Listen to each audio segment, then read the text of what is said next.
assalamu aleykum wa rahmatullahi wa barakatuhu. Bandiraɓe sehilaɓe, on calminama kadi on juurama, en beltanama. En garti kadi e windande meɗen ndeɗo ko ɗeɗo karfeje janggunoɗen, sappo e ɗiɗi harfeere. Mbino on jangi ɗeɗo karfeje sappo e ɗiɗi, woni baa o, siñiije, mimarak, allif, laam, ha saqiru, ara, ha tongu peccuɗo rani, nunarak, yanara, deel, ayna baaliɗo. ɗeɗo karfeje sappo e ɗiɗi kemnoɗa mbawɗa windude hen bismillahi rrahmani rrahim alhamdulillahi rabbil alamin. Hande noon en garat kadi momten ɗum ɗo hen tawde jangganoma andama no foti, tawde jangganoma andama. Mbaɗini nani ɗo henne ɗum ɗo batten ni guitten ɗum ɗo momtete, on paami de, ɗum ɗo itteten sen gayni mbawen dañde goɗɗum. Ayi yalti joni noon tawde a andino ɗeɗo karfeje mbaɗani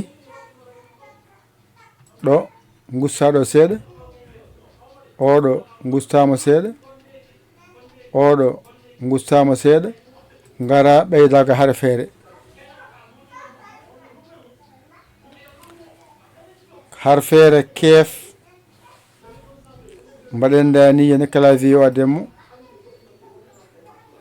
Harfeere keef nani. Harfeere wow, harfeere wow ay ɗiɗi ɓeydi hen joni hande, sappo e ɗiɗi kemnoɗa, ɗiɗi ɓeydima hen keefe wow, ko ɗon mbawɗa dañde wawde windude ɗum ɗo henne.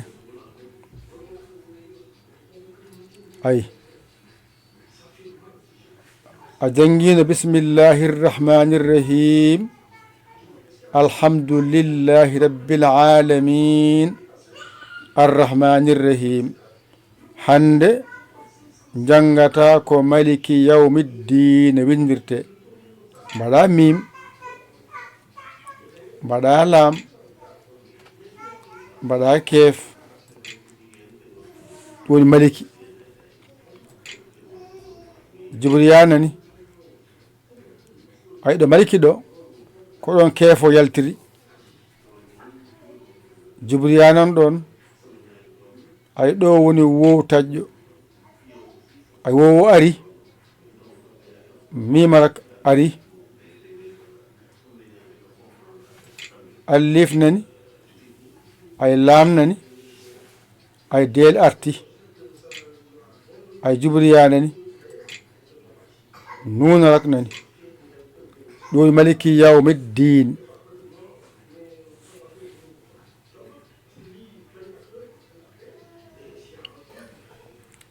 joni noon ɗo henne harfeere wootere ta jubirta oɗo gusten ɗo beele nde wawnade ɗon, gusten ɗo nde wawnade ɗo e naata ga.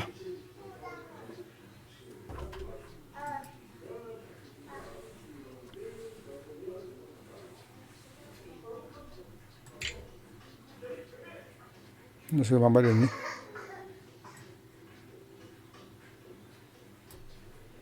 gusten alluwa ngal.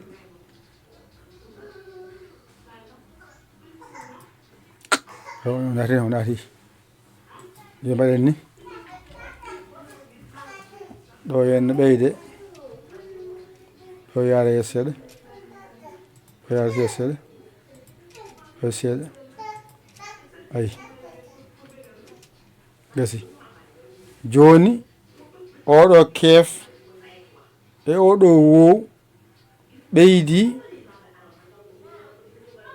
binduɗa maliki yawmiddin mbaɗɗani jippinɗa mbaɗani kala wiye usto seeɗa garɗa binduɗa alif ay jubriya alif taƴƴo ay keef artiɗo ay keef nani ɗum woni iyaka ay jubruna nani ay daliɗo arti ay jurba arti ay del arti ɗum woni na'abudu ay wow arti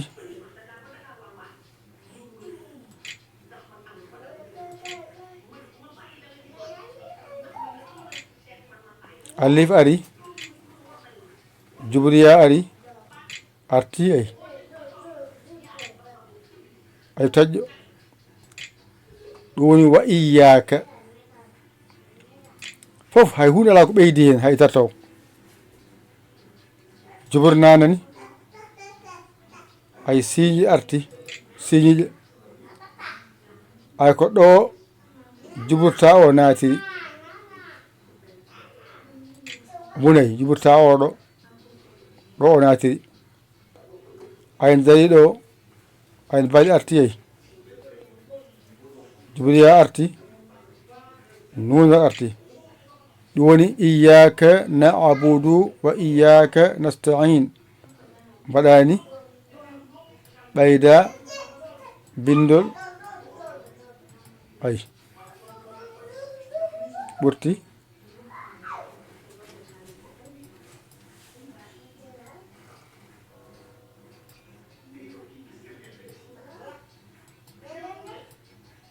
ɗo moƴƴi garna oɗo ɓeyda bindol moƴƴi joni noon itta clavier jiya bindi joni mbaɗadani ɗeɗo karfeje koɗe 12 wonnoɗo 13 14 15 ɗeɗo tan gari naatti e nder maliki yawmiddin iyaka na'budu wa iyaka nasta'in a jangino bismillahi rrahmani rrahim alhamdulillahi rabbil alamin arrahmani rrahim ɗeɗo nanno toon hande kadi ɗe pillo ɗe naata e nder maliki yawmiddin ɗe naata e nder iyaka na'budu ɗe naata wa iyaka nasta'in joni noon ko ɗo keefo o woni ɗo wow o woni ɗum tan ɓeydi hen ɗo ko o tan goto ɓeydi iyaka na'budu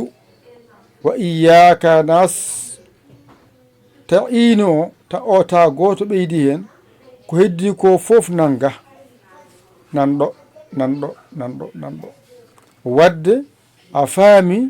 oɗo ba jorɗo e oɗo sinara e oɗo mimarak e oɗo alif e oɗo lamara e oɗo ha saqiru e oɗo ara e oɗo ha tongu piccuɗo e oɗo nunarak e oɗo yanara e oɗo del e oɗo ayna baaliɗo piccuɗo e oɗo keef e oɗo wow ta jor sappoji har feere yalti naati e nder faatiha ma a hollanoma bismillahi rrahmani rrahim alhamdulillahi rabbil alamin arrahmani rrahim hande noon ko maliki yawmiddin binduɗa iyaka na'budu wa iyaka nasta'in nanguɗa hande wadde ñay fo tan karfaje ɗe gartata caño natta e nder bindi he saha noon harfeɗe ɓeydo hen deke noon ko keef ɓeydi e wow e tajorɗo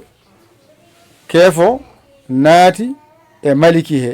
naati iyaka naati wa iyaka wow o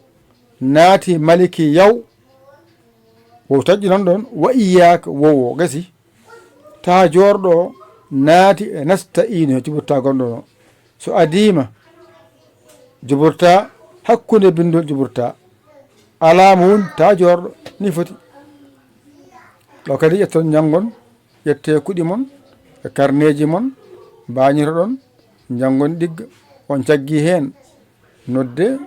00221 77 906 80 caggi sogere ma a saggani ɗum yiɗa walla an keso jiɗa nadde o gara kalanɗa sarɗeji aɗi belma naata a yiɗa gacca a welnaka yo Allah wallu yaren ko musidɗo mon guiɗo mon saabu Allah ya yaali ko Sénégal alhamdulillahi bil alamina on jarama wassalam